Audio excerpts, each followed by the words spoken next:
My name is Ara, and I'm the host of the Tamil Creator Podcast. I chat with creators from all over the world to share their stories and discuss hot topics in a way that I hope inspires, educates, and entertains you. Hello, everyone, and welcome to another episode of the Tamil Creator. I'm your host, Ara, and today I have a friend jumping on the podcast. His name is Nimal Navarathinam. Did I say that right? Navarathinam. Navarathinam. Navarathinam. Navarathinam. There we go. Got it. And he is the husband of a previous guest, another good friend of mine, Kamuta. You should check out her episode as well. But Nimal is a super interesting guy. He was joking just before this episode that he's just an engineer, but he's not just an engineer. He's a space engineer. And he did his master's of space and systems engineering at York University. He's worked, in Europe and for European-based companies, including his most recent role as a principal space systems engineer at In-Space Mission. So, Nimal, thanks for jumping on. Yeah, thanks for having me on. Definitely not as interesting as my wife, but I'll try to be. No, you know what? Nimal is one of the reasons I like Nimal is I think there's similarities between us. I think one of them is, I think we both have quiet confidence. That's something I've noticed with Nimal, which is, I don't know, I guess me being an introvert, not knowing how I kind of fit in, and like I do sales. Normally don't think someone that's introverted would do sales, but I think I recognize quiet confidence in others when I see it, and I definitely see it in Nimal where he's not the loud guy at the party. I'm definitely not like that as well. But when you talk to him, he's definitely confident in terms of who he is, and there's no need to kind of show off. He's just, he's got that quiet swag, as they call it. And I think Kamuta would describe him the same way as well. So, yes. Yeah. No, I completely agree with the introverted aspect. And it's funny that you say that with the sales, people are like, oh, you're introverted? And I'm like, well, yeah, I prefer to like recharge at home by like reading a book and like having my quiet time and like going to the gym by myself in my own headspace, right? So it's definitely different how people see what an introvert actually is. I think there's a spectrum with being introverted versus extroverted. I wouldn't say I'm completely on the introverted. I would say I'm more in the middle, but leaning toward introverted. So I can be extroverted for a period of hours, but my battery quickly drains and I need to recharge. I'm sure it sounds like you're the same. And I think another thing about introverts is I'm doing the podcast, is we're good at asking questions, which I think, in a sales type role is really good because, and especially in engineering, because problem solving is really asking a series of questions to get to a solution.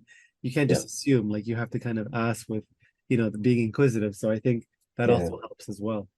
Yeah, for sure. It's like I could tell. It's like I think you did some engineering as well, so it's like I could tell. It's like having that same wavelength.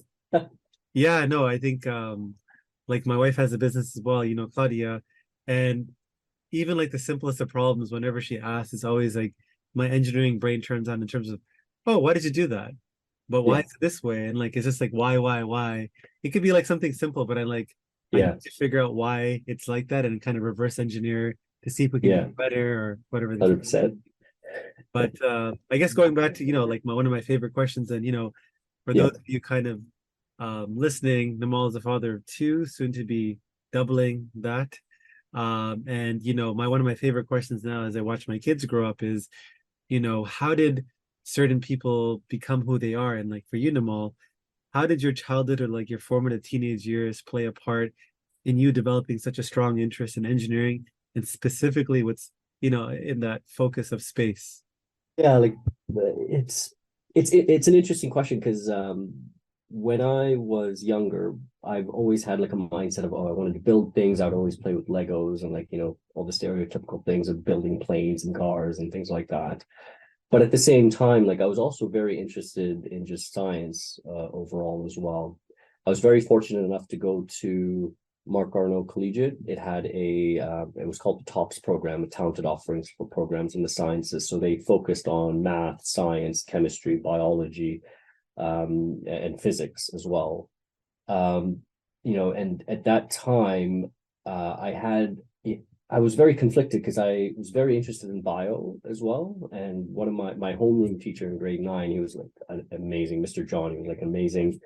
a biology teacher as well, and he was always pushing me go into medicine, try that, and go down that route. And for my co-op placement, I actually did my co-op placement at Sunnybrook at one of the hospitals in the pathology department. And it was my first interaction working in a hospital. I was quite young. I was, in my mid-teens. And at first I was very excited, but then once you go through it months on end, it became very grueling because you started seeing people at their worst. And I think that just stuck with me. It was very hard for me to kind of go in every day and be like, man, this is such a grind. It's so hard for me to see people struggling, can't do anything. And that really hit me. And I have to give it to the doctors and nurses and people in the healthcare profession. It's just amazing what they do on a day-to-day basis. And to have that fortitude is just phenomenal. Especially during COVID and stuff, it was just to see the strength that they had is amazing. But for me at that time, I was 15, 16 in around that time frame. It's just, I think I was a bit too immature. I wasn't in that mindset. I thought this would be a good thing for me to do, but it's just, I couldn't see myself in that position. Maybe if I did it later in my life, it would probably be a different outcome, but I think that kind of stuck with me. While that was happening, our school, because we had a very close affinity to the CSA, and at that point it was Spar Aerospace as well, we often had Mark Arno, the first Canadian astronaut, come visit us as well, along with now it's called MDA, McDonnell Detweiler Associates. They make the Canadarm for the space station, and previously the shuttle as well. They used to come to our school and give demos and be like, hey, look, this is what the space industry is like in Canada, and you can do this. And we built in the machine shop at our school, we built a scale model replica of the Canadarm as well. So I got to partake in that. So that was my first, and we also had a very good space program. So sorry, when I say space program, we had a space center adjacent to the library. So we had resources you can book out a telescope, you can talk to amateur radio enthusiasts. And then we also had Mr. Van Bemmel, who was my physics teacher as well. He was a space nut. He used to live up in Keswick, which is way up north, and as part of the AP physics class, he took the whole class up to his observatory, and we got to see Jupiter and Saturn, and this was my first. It's oh, this was the other part of my skill set that I was really starting to build at that point. And it got me into space. It got me into thinking, oh, maybe I should pursue engineering instead of biology and medicine and go down that path. So there was an opportunity that came up. I found out about York University. They were starting an engineering program. They had space engineering, and again, going into space, you don't have to be a space engineer, you don't have to be a rocket scientist, you don't have to be any of that. You can do any of the classical engineering courses. You don't even have to do engineering. You can go into law, policy, you can go into medicine and go into space. You can go into things like art. We need a lot of artists, we need a lot of people that are doing web design, a lot of creative content. And that's quite important as well, because we want to be able to do STEM outreach projects. So there's a lot of opportunities out there to get into the space industry. For me, my path was going down through the space engineering program at York University. And I thought that was a good way for me to position myself to get into the industry. So that's kind of my path into the program. But yeah, and then it's been a long journey since. Yeah, no, for sure. I think like we talked about just before this, space wasn't really, I mean, I know you had the buzz around space maybe decades ago in the 50s, 60s, and that kind of race to get to the moon. But then it kind of died off in terms of interest in that space. And then obviously more recently now with, Elon Musk, who's whatever you feel about him, he's a master marketer and kind of driving all this awareness, him and Jeff Bezos and a few other billionaires who want to kind of get into space. And now you have this buzz around, space, not just kind of, around kind of SpaceX and kind of creating all these satellites to provide the internet, but even exploring, not places like the moon, but like other places like asteroids and things like that for rare metals. And there's like all these kind of races going on there. But this wasn't kind of the environment that when you graduated, and you're looking for a job, you're kind of in the Canadian market, which obviously like there's limited roles. So at that time when you graduated, it wasn't, considered, there wasn't that much attention on the area. And also you didn't have that many opportunities. So how did you feel coming out of school in terms of finding a job that you would be interested in, and like how'd you go about doing that considering the climate at that time? 100%. And like, Ara, like, I think disclosure here as well, like when you and I graduated, we were going through the double cohort year as well, right? Yes. So we had double, double the number of people coming out, fewer spaces as well. So it was a very challenging time, for sure. But for me going into space, one of the things I was considering was, at that time, I knew by the time I graduated and I got into my 40s, there was going to be a lot of not layoffs, but a lot of retirement, because the people that were in the space industry at that time within Canada, within the States, within Europe, they were starting to get to that age of retirement. So there was going to be lots of opportunities, or so I had hoped. And same with the thing that there was going to be a lot of opportunities within Canada. But at the time that, we graduated, it was 2008, which was with everything that was happening in the world. The space industry was hit as well. So, and when I say hit, I would say that the space industry is relatively stable because the projects are often long term. So when you get into the industry, you start working for a project, often your project kind of outlasts the cycle of the ups and downs of the market. And then you often have government contracts as well. However, coming out of an undergraduate program in Canada, it was in 2008 was very difficult for me to find opportunities within the space industry. It was always like you need 10 years experience, or you need to be very highly specialized in something, that as a systems engineer, you're kind of a jack of all trades, especially when you come out of school and you haven't really cut your teeth into a project. And for me, to build your experience and knowledge as a systems engineer, I'll probably get to explaining what that actually is and what that does.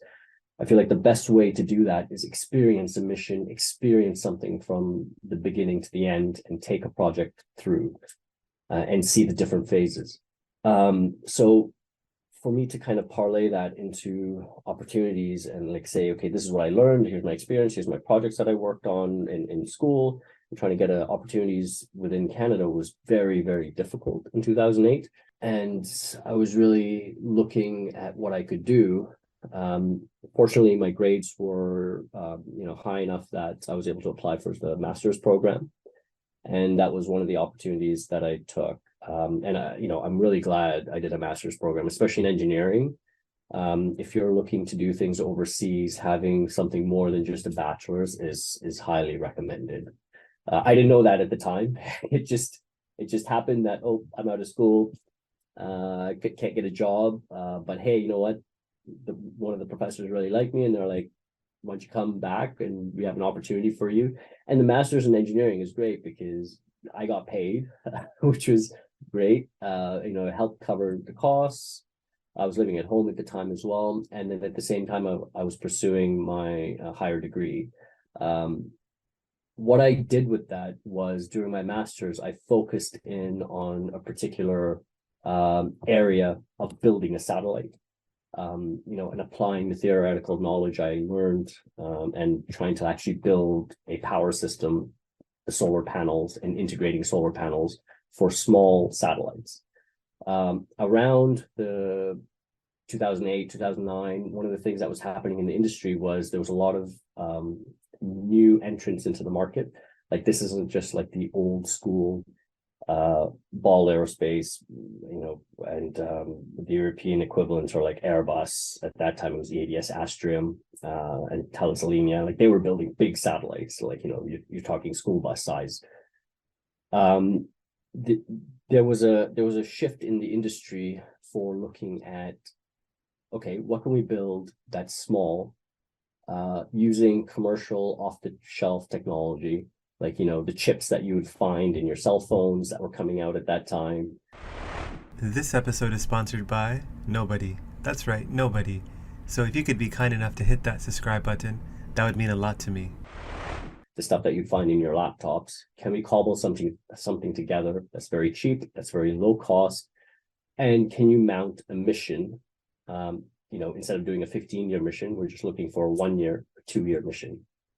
And this is how like the CubeSat industry or the CubeSat form factor, like this is the shoebox size satellites were born. And like, I don't know if you've heard of Planet, and even Kepler in Toronto, they build small CubeSat sized satellites that, now the industry has grown so far that they're able to use these small shoebox size satellites to actually provide commercial applications like imaging the Earth all the time, providing Internet of Things services. So it's quite interesting where it's come from. It came from like, building something cheap and quickly in the university environment. And now there's like a huge industry and huge supplier base of small CubeSat components.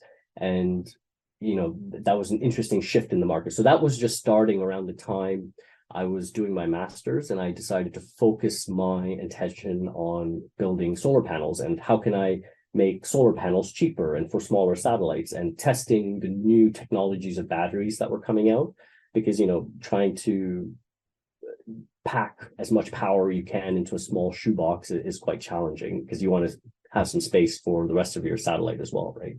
So what I did was with my master's, while I was doing my master's, towards the end of it, I went to a lot of conferences, and that's part of the thing that you do as part of your master's program. You go present papers and things. I met a few people, and they're like, oh, they told me about opportunities in Europe. And this was my first, oh, what's happening out in Europe, right? And they told me about, there's a young graduate trainee program. There's, and this is run by the European Space Agency. And then there was a international space university where you can do a 9-week summer course. And I was like, oh man, that sounds like fun. And like the year that I was doing it was in Barcelona.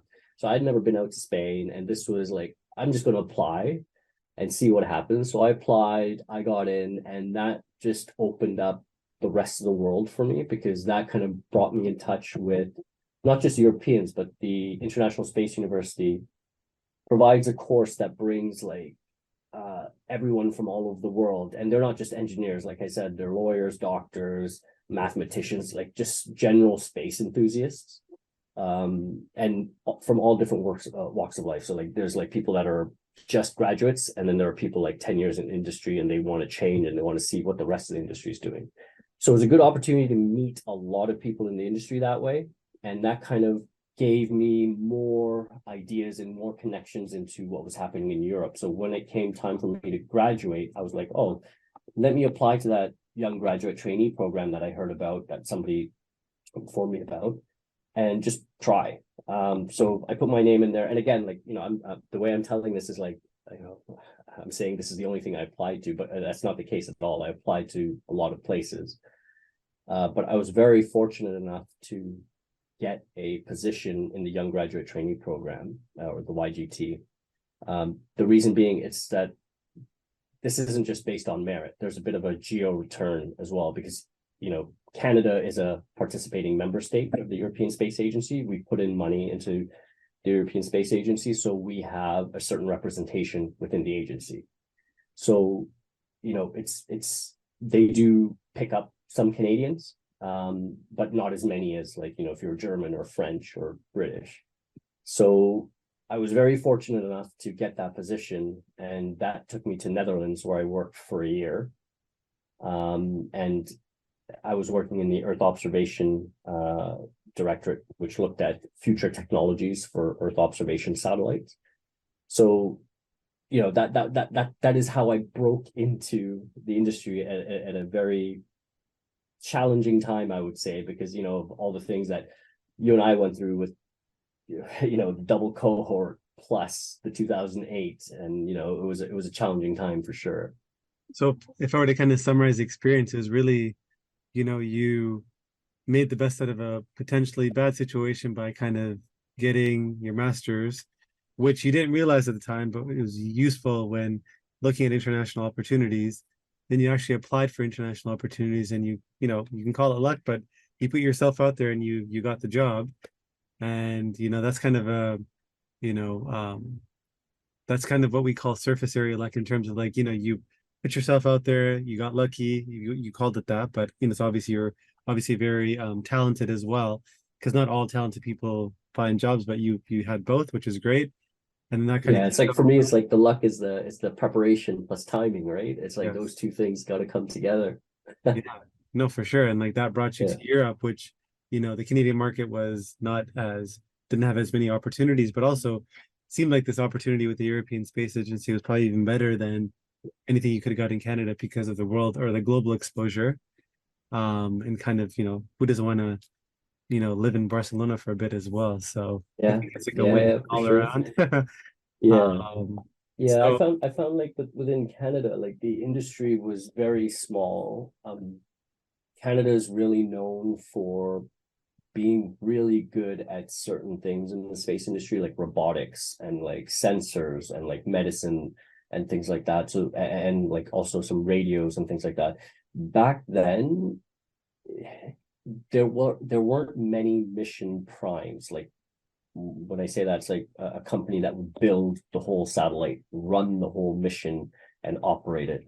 We do have companies here that operate satellites, but in terms of like building it from the beginning, where my skill set was being trained towards, there weren't many, or if there were, they were looking. There was like very few positions, and they were looking for people with like 10+ years experience. Now that's changed significantly now, I would say. Like I think there's more opportunities now. It's still not as much as you would find elsewhere, but you know, there are companies now that are doing CubeSats, like GHGSat out in Montreal. You have Kepler out in Toronto, and there's a few others as well that are looking at building not just satellite, but an entire service around it. Like Kepler is providing IoT from space, GHGSat is providing observation of greenhouse gases from space, from, you know, shoebox-sized satellites. So, you know, there are opportunities now for sure, that didn't exist before, and this is partly because of what has happened in how satellites are built, and instead of like designing everything to the nth degree, you kind of take some risk and you kind of progress the technology forward, and that's what the CubeSat standard and SmallSat standard is allowed, which is great. But I do say that I do wish, like, you know, there's a brain drain. Like, you know, I when I was working out in Europe, I met so many Canadians because they were in the same position that I was in. It's just like, you know, I'd love to build something back in Canada, but I just didn't have an opportunity. And it's good to see that things are changing now. you're a principled space systems engineer now. So for someone that's not in the industry, with no context in terms of what's involved in your like work, how would you explain what you do, like what your day looks like? Yeah, someone listening. Yeah, so my day is very varied right now, but I guess if I step back and kind of explain what a systems engineer, like what I typically what a systems engineering role would typically look like in the space industry. And actually I shouldn't even say typical, like, you know, my experience has been, you know, after the European Space Agency, I went, you know, that brought me in contact with a company called Surrey Satellite Technology, and they were, a lot of my work at ESA was around, you know, working with SSTL and people from SSTL. And when my contract was up, they're like, Nimal, why don't you come see us in the UK before you go back home? And I did, and they offered me a position. So I was like, all right. And then that's where I ended up. So SSTL was very unique in the industry. And there's a reason why I'm saying this is that's where I kind of honed my systems engineering skills and like my identity and my role, I would say. And they do systems engineering very differently from a traditional big space company or any of the other, even in any other industry, really. SSTL, as a systems engineer in SSTL, you are kind of a technical lead for the satellite. You are not just creating requirements for what you need to build, what we're talking about, asking the questions of why do we need to do this? Why are we doing that? And generating like a technical requirement list.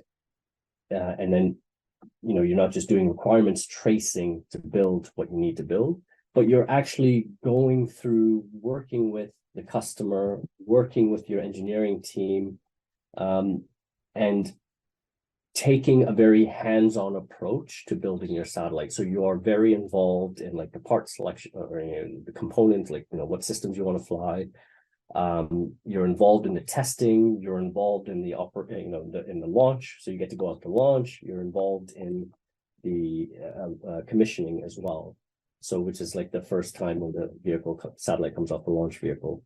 So the systems engineering role at SSTL was very unique because you're not just a typical systems engineer would just be tracking requirements and like, and what that means is like, when you want to build something, you say, these are the things that you want to build, and you want, this thing to be red, and this thing to weigh 100 kilograms, and this thing to be X, Y, and Z dimensions, right?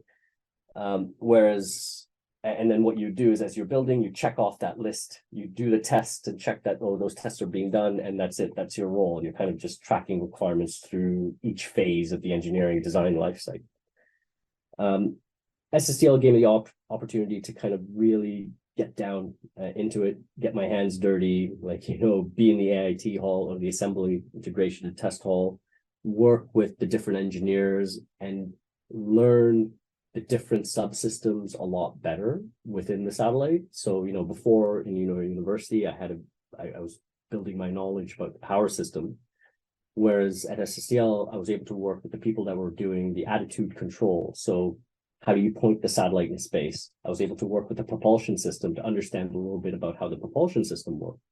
I was able to work with the operators, the guys that, sit there and like control the satellite when it's up in space. And that kind of gives you a very good understanding of their needs and their requirements. And that kind of gives you a better holistic picture of how to create your system, if that makes sense. So I know that's a long-winded answer trying to explain what a systems engineer does, but you're essentially, in my mind, the way I explain it is like, you are essentially like a bridge between the customer and what they want to build and the engineering team, and bringing that together to create something and verifying and validating that you are building the right thing for your customer and for their needs. So it's a very interesting role. You have to have not just the technical skills, but also the soft skills of negotiating and managing and all that. So you talked about like learning, you have to learn kind of, it sounds like some new things that maybe you weren't exposed to before as part of this role, as kind of the interface between customer and engineering. How did you go about learning this stuff? Was it like you try to talk to people on the engineering team? Did you have to learn it yourself? Was there any kind of training provided? Like, how did you do that? They just throw you in the deep end. And that's still that was one of the good things. They do throw you in the deep end to allow you to gain that experience. I was very fortunate enough, like I had really good mentors and the people that I worked with, and actually it's a couple of the people that interviewed me, and the director that I worked under, they basically spun out and created in-space missions. So when they left, they're like, Nimal, come with us as well. So those guys that hired me, they gave me an opportunity at InSpace to be like, Nimal, we want you to be a systems engineer for this project. And this was a very big project at that time. It was called CHEOPS, which is a characterization for exoplanets and stuff. So I worked with a really good colleague of mine, and she was like the senior systems engineer, and she kind of took me under her wing, and she kind of helped me kind of focus in on learn what I need to do and be better in it. And one of the things I remember is like my first presentation to ESA as an external customer.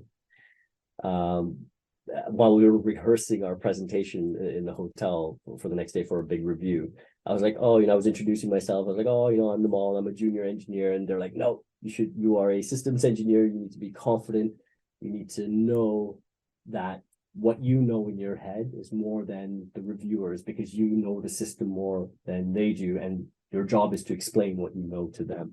And it's just like they kind of gave me that confidence, like building and working with them. And you know, I try to do that with the team as well. Like you kind of have to let people. Did you know that every time you left a 5 out of 5 review for this podcast, a Tamil parent lets their child pursue a career in the creative arts? Okay, that's probably not true, but if there's a chance that it is, do you really want to jinx it? Leave a review. Do it for the young creative in you. Face it for themselves and kind of give them the tools to help stand. So I was very fortunate enough to have those people around me, and you know, I still work with them, or a majority of them still today at InSpace. As you were talking about rehearsing for sales, like for me, like you, engineering background, but I got into kind of this like more exclusively sales, but it helps to have the technical background. But it's funny you say that, because like I remember when I first was doing presentations for products, I always assumed they knew as much as I did, Yeah, but they never did. So it's like you said, it took a while for me to understand that, hey, I'm the expert here. exactly, Even if something goes wrong, it's like don't focus on it, just kind of like skip over it. Because that's happened on demos exactly, where like something unexpected happens, and at the beginning I'd be like panicking, but then I'd be like, now it's just see as you do it, like it's repetition. Like you said, you get thrown into the deep water where you do repetition, and you kind of learn really quickly how to distract and move on to the next topic. So it's just funny hearing you say that. I guess it's a common experience for a lot of engineering type folks moving into sales. For you, so sorry, go ahead. Yeah. with the sales thing as well, like after I had a few missions under my belt at InSpace, like I had that itch for like, oh, I want to do a bit more. I don't want to just do the building and the testing and like doing the technical bits, right?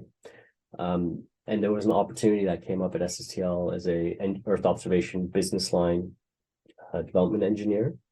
And this was a role where you'd work more with the customer, understand their need, create roadmaps, build a product line, and like align that with what your company was doing. And that was definitely a very good role, or an interesting role for me, because it kind of allowed me to kind of get my feet wet in the business development side, while still kind of being in a technical arena to kind of help guide what the product development needs to be. Being in that unique role and doing the sales bit, I always found very fascinating, because it gave me an opportunity to play with or read about like all the new technology and all the new missions and all the new opportunities that were coming up that I wasn't necessarily able to do as a systems engineer, because you're so laser focused on that one project or that one mission. So yeah, and like in that role and having that confidence to go and talk to customers is something I think is highly valued. And having a technical background or knowing your product and knowing how to communicate that effectively to your wider base, not just like other technical peers, but people that know nothing about what you do, is very key. So it was a very, like what you're saying about knowing that and knowing how to talk to people is very important in our industry for sure.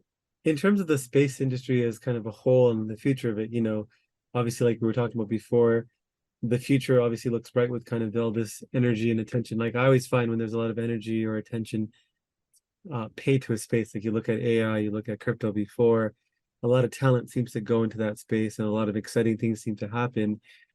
So for you, you're in that industry of space. Like what are you really excited about in the next, maybe 10 years, because it's more of a long-term horizon, but what do you see happening in the space? What do you see yourself in like that time frame as well? So a few things. So if we look at where the industry might be headed, you know how we talked about the 2008, there was a financial crisis, things were going through a crunch. I feel like we're kind of at a precipice at the moment as well of some kind of financial crunch that might be happening. So I feel like there will be, the last few years, I would say the last 5 years, there's been a lot of VC money, a lot of venture capital money coming into the industry.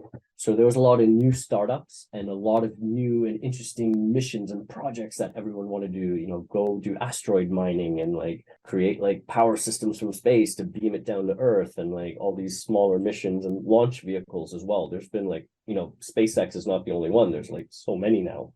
A lot of them haven't had a successful maiden voyage yet or a first flight.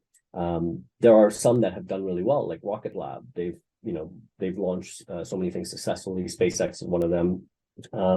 So given where we are as a market, I feel like there's going to be a bit of a crunch coming up. There's going to be, there's already, SpaceX has gone bankrupt. They're trying to sell. Some of the companies are selling off some parts of their business. And then you also have other companies that are kind of just completely changing direction. So instead of focusing on creating like something in the space, they're trying to see if they can apply that or create that application on the ground. So there might, I feel like we're kind of at that point where there is a bit of that crunch that might happen in some of these new VC-backed programs or businesses, which are a bit more risky, and they're a bit more, for me, I always look at it as like it's more novel. You're doing something interesting. You're trying to break the mold. That's one side of it.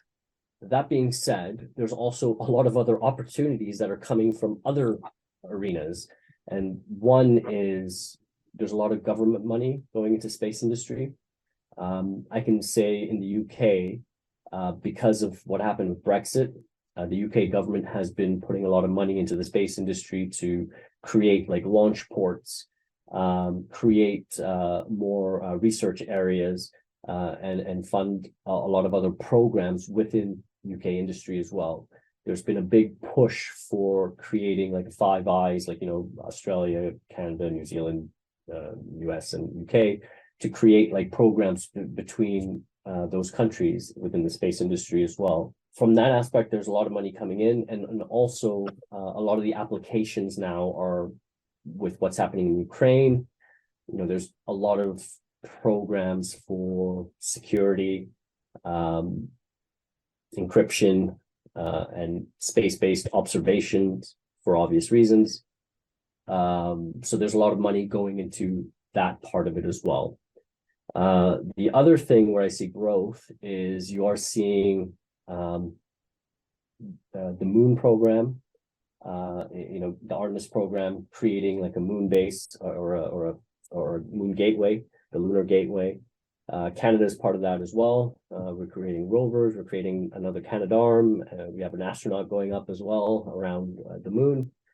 So there is going to be an interesting area of development in that spectrum of things that's happening. And for me, like that is very interesting to me, because I feel like in the next 10 years within my lifetime, I'm going to see something around the moon that will be a bit more permanent than what happened in the 60s. And that's just going to be a stepping stone to the next point to get to Mars. I'm hoping within my lifetime I'll be able to see that. It really depends on, the financials that's happening, and, not just the financial system, but like the will and the priorities here on Earth, right? So if there's a push for us to go to Mars, following on from the Lunar Gateway, that would be amazing. And this is where Elon Musk is coming from too, right? Like that's his ultimate goal. He wants to create, habitats on Mars. He wants to expand the human race to different planets. And for him to do that, he's building all the technology to get to that point, right? And like, I wouldn't be surprised, things like Tesla, the solar roofs, the Boring Company, all that is like little technology pieces that he's going to put together to help create this colony on Mars, right? So it's an interesting way that he's doing it. So yeah, this is my take. I feel like there's going to be some areas where there will be some contraction or some mergers, but at the same time, I feel like there's going to be other areas where there's going to be a lot of growth and a lot of opportunity. Yeah, I think one of the things you said that kind of sparked a thought is back to the attention question, which is, if there's a big push here, because if there's attention and there's like a need or desire, then the money will kind of follow. I guess one of the criticisms I've heard, it's not a criticism, but there's all this money being spent on space, which is great because there's all these technological innovations that, maybe it doesn't work out as well in space, but there's some application here on Earth. And, especially that could be applied to areas like medical and etc. But they're saying there's so much money being spent on space and kind of exploring space, but that money could also be redirected to other causes here I mean, I guess it's more of a political question, but it was just like a thought that came to mind. But yeah, I think I guess you're right. I guess if we get to Mars, or like how advanced that permanent mission to the moon happens, is really, if citizens of like various countries demand it, because that push in the 50s or 60s was that race against the Soviet to kind of, for the US to kind of get there first. But yeah, I'd be very curious to kind of see how things play out in our lifetime at least. Yeah. Yeah. And you know, the point about prioritizing different things and different developments here on Earth versus, you know, going to space, I completely get it. And I know it's very difficult. And I think this is one of the curses of the space industry, is like, if you do it really well, you don't even realize you're using space technology. And I think that's one of the things that we suffer from. And that's why we need people that are able to communicate, that are able to provide like STEM outreach programs to explain, you know, get them more involved, get them more excited, and to see the bigger picture. The amount of money that we actually spend on space is nothing compared to what any country. Exactly. I don't want to make it too political, but like that's exactly the thing. You know, for example, you take the US, I can't remember what the numbers were, but even when they did the Apollo program, it was only like 2% of, you know, their overall budget. So it was peanuts. 2 or 4%, I can't remember, but it was in that range. It wasn't like double digits or anything. It was very small. And with that, they got to the moon, you know, with slide rules and, you know, not even like the fancy computers that you have in your phone, right? So it's completely different time. And we're doing so much more with little now. The thing that comes out of space is like, you know, yeah, there's things that fail and all this, but at the same time, like a lot of the technology that we use now and we take for granted, like, you know, I don't know if you remember when you were a kid, you know, when you went one place to the other, your parents were always talking, oh yeah, you got to take the third light, you got to take a left, and then it's the second light, you got to take another right. And it was always like that, right? You always had to call someone to figure out where you need to go. Now it's just like, you don't do that, right? Why? It's because you have Google Maps. You have something that's providing you the GPS, or global positioning service, that provides you that information in your pocket. And you never, you know, back then it was a map. You had to carry around a map, right? Or you only knew your block or whatever. Same with like the financial services, like, you know, it's the timing signals and things that come off of that are provided. Your weather, all your weather modeling comes off of satellite data that gets fed in with radar data as well. So it's a mix of all this that's happening. And yeah, like going and exploring things like Mars and the moon, it might seem frivolous, but you never know what's going to come out of it. Like we might, you know, solar cell technology, the reason why we have a lot of green energy and the efficiency gains that were made was because you needed better cells in space to power your satellites. So a lot of that is going back into terrestrial applications. So, you know, it's one of those things that this is just driving technology forward, and we're always going to find applications for it back here on Earth. The interesting thing here is like, I feel like there's a shift as well. Like I feel like the technology on the ground, the pace at which things are changing now has gotten so fast that now we're starting to spin in things into the space industry from ground applications like 3D printing and things like that, right? It's really taken off with like companies that are creating 3D printed rockets and other satellite components. That's just an example of one area.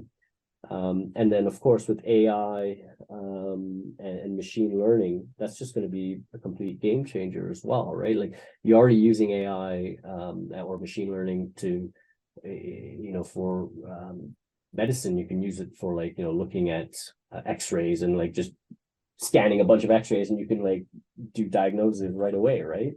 It's a similar aspect that you're doing here. You're going to have terabytes and terabytes of data with all this imagery that's coming in. You can feed that into your processor, and that will spit out, okay, you know, these are areas you need to go look at, and actually generates the data that you're actually interested in. And that's going to be where a lot of interesting things are going to come. Like, how do you use these, you know, hundreds and thousands of images that are being created every day and get useful information that you can action on. No, for sure. Even things like, food production will be kind of a continuing issue on Earth as we get more and more people and more of the planet becomes less, farmable. So Exactly. going to the moon or having a permanent base there, I'm sure one of the things will be how do we grow food here with, limited water, harsh conditions. And that's going to be something that's very applicable to, say, growing food in the desert or desert-like areas or, areas where Grow you some don't have much potatoes clean like water. growing potatoes on Mars. I think of that scene in The Martian where, Yeah. he was able to kind of grow this whole Yeah. garden with, I think, extracting the water from his pee or whatever it was. Yeah. Yeah. Exactly. So it's stuff like that. I feel like we're going to keep pushing the boundaries and we're going to learn a lot and we're going to bring that back for applications here on Earth. And there's all these ideas of like moving manufacturing into space and creating like solar farms in space and then beaming that power down to Earth. Like there's all these fanciful ideas, which it's just amazing to think about the opportunities and potential that would benefit here on Earth. Like, can you imagine like moving heavy industry into space and like if you're able to do that and like not worry about polluting like your local rivers and things, and you have a closed ecosystem and you can do that around space, that'd be great. But again, you can't just do it for the sake of doing it. There needs to be a financial reason, there needs to be the will, there needs to be it has to make sense. That's what it comes down to. Or it'll be what happened in the 60s. We just go up there, plant a flag, come back, and never go back. Money can be hard to come by, but here's a $100 opportunity for you. Join my free newsletter for free exclusive content and a free chance to win $100 when I hold special draws. Did I mention that it's free? Nimal, you're doing amazing things now. You've kind of experienced a lot of really cool things in this industry. If you had a chance to, go back in a time machine and visit 16-year-old Nimal at Mark Garneau, what would you tell him? Buy some Apple stocks or Amazon stocks, I guess. Some crypto or some Bitcoin as well. Yeah. Learn how to crypto or mine crypto. That's a tough one. Like if I go back to when I was 16, what would I tell myself? One of the things I feel like I could have done better. Well, I don't know if this is something I'll go. It's things that came out of COVID and things, but finding work-life balance is very important. And I think that's one thing I would probably want to tell my 16-year-old self is to take care of your health better, take care of like the people around you better, because I think 2020 was a big changer for me. From the point of view of it kind of put things into a bit of perspective. Like it was very easy, it got to a point where we were working remotely, and it became very easy for you to like roll out of bed and all you did was work. And then after like 2 years of doing that, it takes a toll on your life and you don't realize you're doing it. Like when you're like 16, you're like, oh, you can eat whatever you want, you can sleep whenever you want, you can do late nighters, all nighters, whatever you want, and you're okay, you're able to bounce back. But it catches up to you, especially when you have kids as well, because that time where you think you're gonna get a full night's rest, that's when the little one is sick or whatever, and you never get a full night's sleep. So I think for me it's going back and telling my 16-year-old self is finding that balance, and not just work life, just balance in everything. Yeah, you talked like one of the things, I mean, you're a parent now, and for me it's this ever since I became a parent, I've learned is like one of the most important things is conservation or preservation of energy, because you never know. Well, yeah, well also because if I find I don't get like a basic amount of sleep, it becomes so hard. I can't be present for my kids. I feel like I'm like this terrible grouch. Yeah. And kids don't care about like your work and all this stuff. Like for them, it's like, are you there? Are you present? Yeah. And that just taught me to kind of try to do less. I have this habit of like, just like I think most people before they have kids, which is you want to explore all these different areas and pursue passion projects and do or this or that. But then I just kind of learned that, hey, sometimes you got to do more by doing less and just focusing on things. So I think what Exactly. you just said really resonated, which is just really focusing on that energy bit, because you don't get sleep, you don't take care Yes. of your health. Really, like what I've learned is you don't have health, you don't have much else because you can't do anything. Exactly. Exactly. So yeah. Yeah, and before, when you're single, or if you're just without kids and stuff, it didn't really matter because you're like, oh, okay. But when you have people depending on you, that's when it's just like it hits you. Yeah. So yeah, like for me, it's just from 2020, I picked up a lot of bad habits, and when I say bad habits, it's like I stopped going to the gym because the gym was closed, couldn't do anything, and then it just became, what was there to do? You just work. And how do you work? You just sit at your desk, right? So it just became so easy for me to be trapped inside and just work nonstop. It becomes a very sedentary lifestyle. And this is the thing too. Like right now, I work from home as well. I work from Canada, and I contract out to the company that in space. You have to like instill like that balance. You need to force yourself to go out. You need to force yourself to get that exercise, to go meet people, talk to people, slipping into it. And it's a very slippery slope when you're working from home. And I think this stuff kind of came out of 2020 for me, because before I would do 2 days a week from home, and you don't notice it because it's not prolonged periods. But yeah, it's you have to find that balance of everything, really. So now in terms of like looking forward, in terms of your personal legacy, like how would you want to be remembered by friends and family in a few sentences? Friendly, nice guy. a person, yeah. I think I would want them to remember me as a good friend, a good father, helpful. I like it. Well, that's kind of a good segue into the last part of the episode, which is a game I like to call Creative Confessions. Is basically a speed round where Yeah. I want to say a bunch of statements. You tell me what pops into mind. Ready, Nimal? Yeah. Favorite Tamil food? Kotroti. Something that scares you. Spiders. Insecurity that you have. Lack of hair. Favorite It's like, lack of hair. yeah, losing the hair on my head. Yeah. Favorite show you're watching. Star Trek Picard. A place you're itching to travel to. Bali. A fellow Tamil creator you want to give a shout out to. My wife. Kamuda. Favorite childhood memory. Oh, going camping with my mom and dad, my brother and sister. I still remember that. Something you like to do for fun outside of work. Play basketball. Favorite movie of all time. It can be Tamil, English, or both. Oh, Parayappa. Yeah, Because can't go wrong I with have that movie. Yeah, you know what it is? It's something about those old Rajni movies. I have it just playing in the background. My kids just love the songs. Like they don't understand what's going on, but they just love like the dance and the music and stuff.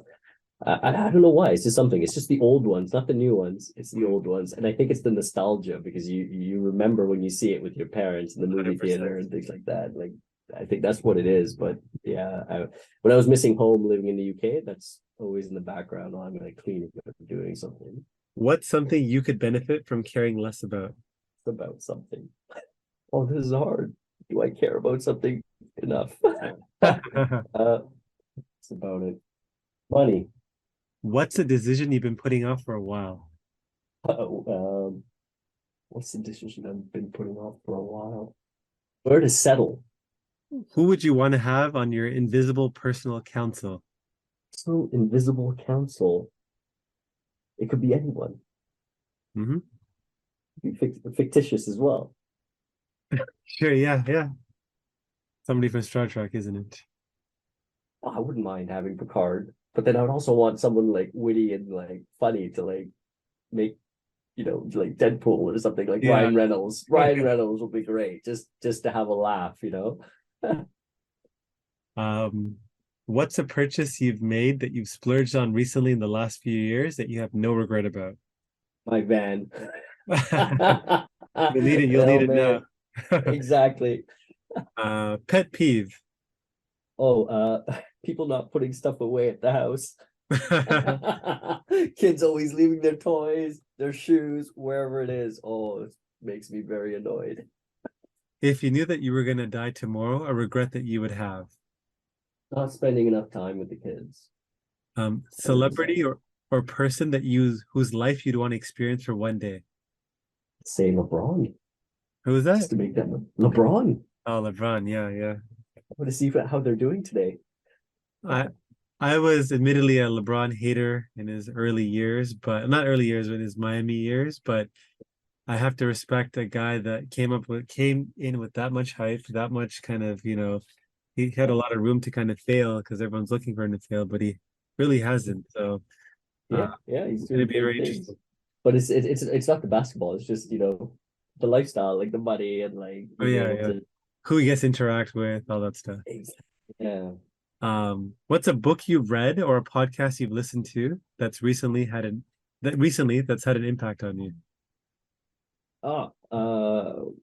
One thing I've been reading is the 100-Year Life. Hmm. I found that book quite interesting. Talks about like your different phases of your life and how we're like living longer and how we need to change our mindset. So, work, retire. We're always learning. Who's the author again? Linda Grattan Yeah, I've heard of and that Andrew J. Scott. book. Got it. Okay. I'm just looking at it. It's on my desk right now. What's a belief, behavior, or habit that's improved your life? Small steps every day, no matter how big or small, is going to get you to where you need to go. So, like for me, it's just, it's the same mentality I have going to the gym. It's just like, a bad day at the gym is better than no day at the gym. And even at work, it's like, do the grind, do a little bit at a time, and you'll get there. What's a piece of advice you would give to your fellow aspiring Tamil creators out there? They're doing amazing things. I don't know if I need to give them advice. They're, I wouldn't say I would give advice, but I would want to say like the admiration. I have a lot of admiration for the Tamil community here in Canada and in Toronto, like the people that I've grown around with. It's just seeing where we came from and what we've been able to achieve in such a short time is amazing. Like, look at what you're doing. Look at like the politicians. Look at like people that are in high positions. Look at the chefs. Even like you go into some of these restaurants, like the people in the back, like the chefs, they're like creating amazing menus and things. It's really phenomenal to see where we've come from like nothing. I remember when we came here, we just had a few suitcases, right? We're all fleeing the war. So I wouldn't say advice, but just my admiration. Well, that's a good way to end off the podcast, Nimal. Yeah. Thank you for jumping on and, sharing like your insights into kind of the space engineering world and kind of, what you're excited about and, sharing a bit about yourself. So if someone's listening to this and, they feel inspired and they want to connect with you, what is the best way for someone to reach out to you? You can find me on LinkedIn, Nimal Navarathinam. So, I think you can find my name spelled out on the podcast. If it's not, it's Nimal.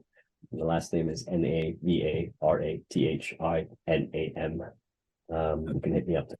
Awesome. Well, thanks again for jumping on and for those of you listening, as always, appreciate it. On to the next episode. Thank you.